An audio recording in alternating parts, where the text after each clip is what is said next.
અત્યારે અમારે diamond association અને બધા અગ્રણીઓ પાસે એક ન્યાય માટે આવ્યા છીએ. ક્યાંય અમને ન્યાય દેખાણો નથી. અમારે થોડા 5 વર્ષ પહેલાં એક ઘટના બનેલી જેથી અમારે ધંધામાં નુકસાન થયેલું, એટલે અમે બધું જ ડાયમંડ એસોસિએશન અને પંચોને સોંપી દીધેલું અને એનો બધો એ લોકોએ ટકાવારી પ્રમાણે ભાગ પાડી અને બધાને વેચી દીધેલો. એમાં એક કેપી સંઘવી જેવી કંપની છે, એણે અમારા સિક્યુરિટી ચેકનો દુરુપયોગ કરી અને અમને પાછા આપી દઈશું એવું કીધેલું પંચોને, છતાંય તે એણે પછી પાછળથી પાછા ન આપ્યા અને બીજા કોઈનું માન્યા નહીં અને એણે મારી ઉપર કેસ કરેલો, જે હું જેલની સજા ભોગવી આવેલો છું 2 વર્ષમાં 2 વખત. છતાંય તે હજી એટલા બધા અમને પરેશાન કરે છે કે અત્યારે એમ થાય છે કે હવે આમાં જીવવું કે મરવું, કારણ કે આર્થિક કોઈ જાતની આપણી પાસે સગવડતા નથી અને આ કોર્ટ અને કચેરીના ઓલા ધક્કામાં પૈસા નથી, છતાંય પૈસા બધા બગાડવા પડે છે. અને અત્યારે એ જો ન્યાય અમને અહીંયા અપાવીએ કે ડાયમંડ એસોસિએશન અને પંચો અને આ બધા સમાજના અગ્રણીઓ, તો અમારી છેલ્લી ટ્રાય છે કે ભાઈ ખરેખર એક ભૂલ કર્યા પછી માણસને મોકો મળતો હોય તો.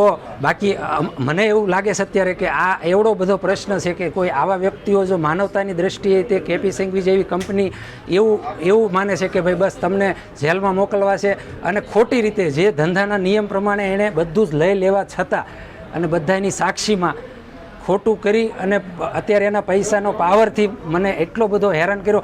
એક વખત મારી વાતય પંચોની એ લોકોએ સાંભળી નથી, બધા એની ઓફિસે રૂબરૂ જઈએ એવા લોકો. એટલે જે તે સમયે ડાયમંડનો વેપાર કરતા વેપારીઓ નુકસાની કરતા હોય ત્યારે જનરલી વેપારના નિયમ પ્રમાણે જે કાંઈ એની પાસે માલ મિલકત હોય તેનો પંચમાં મૂકીને ચૂકવણું થતું હોય.